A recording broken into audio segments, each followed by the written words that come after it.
Hello बच्चों, let's see the question. The question से which of the following element is not found in a molecule of chlorophyll.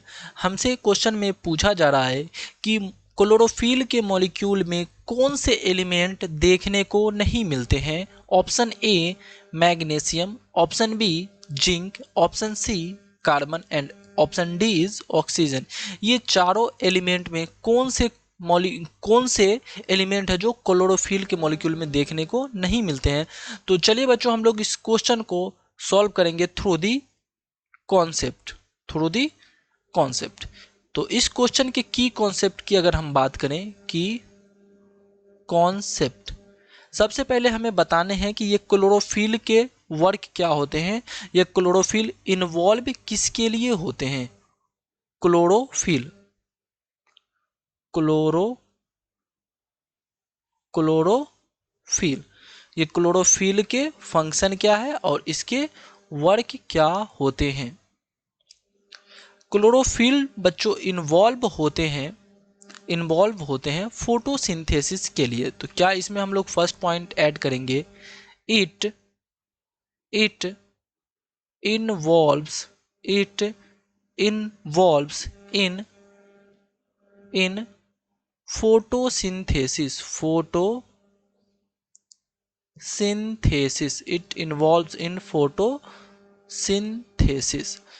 अब ये photosynthesis के लिए involve होते हैं, तो इसमें अब हमें बताने हैं कि ये फोटोसिंथेसिस क्या होते हैं। हमसे अगर पूछा जाए कि ये फोटोसिंथेसिस क्या होते हैं, तो फोटो मतलब क्या होता है बच्चों, light. Photo means light. Synthesis मतलब होता है produces their own food, produces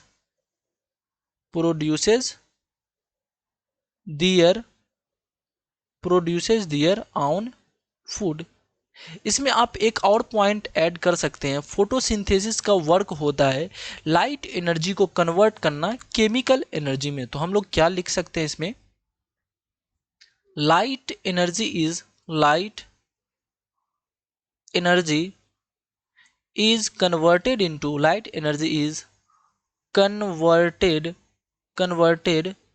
into chemical energy.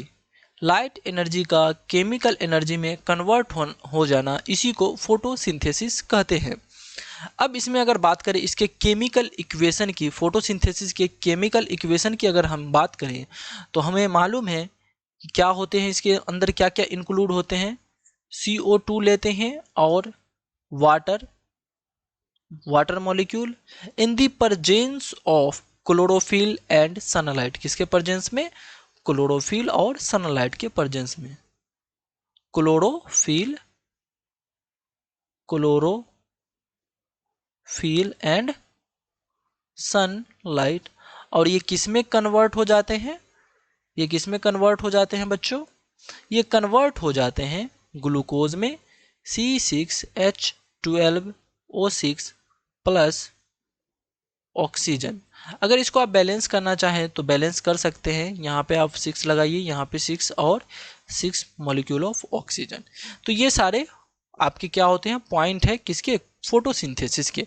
तो यहाँ पर हम लोग देख रहे होंगे कि कार्बन को भी यूज किया जा रहा है और ऑक्सीजन को भी यूज किया जा रहा है। और इसमें एक इम्पोर्टेंट पॉइंट है, क्लोरोफिल के इम्पोर्टेंट पॉइंट है कि ये हमें देखने को कहाँ मिलते हैं। क्लोरोफिल हमें देखने को कहाँ मिलते हैं बच्चों, तो इसको हमें याद रखना होगा। Found in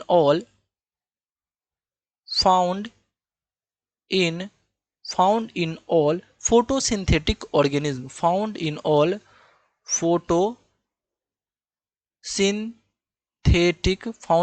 photosynthetic organism. जितने भी ऑर्गेनिज्म हैं जो कि फोटोसिंथेटिक करते हैं, उस टाइप के ऑर्गेनिज्म में आपको क्लोरोफिल देखने को मिलेंगे। ऑर्गेनिज्म लाइक आप एग्जाम्पल याद रख सकते हैं, like green plants, cyanobacteria and algae. These are the examples. क्या है, green plants, green plants, cyanobacteria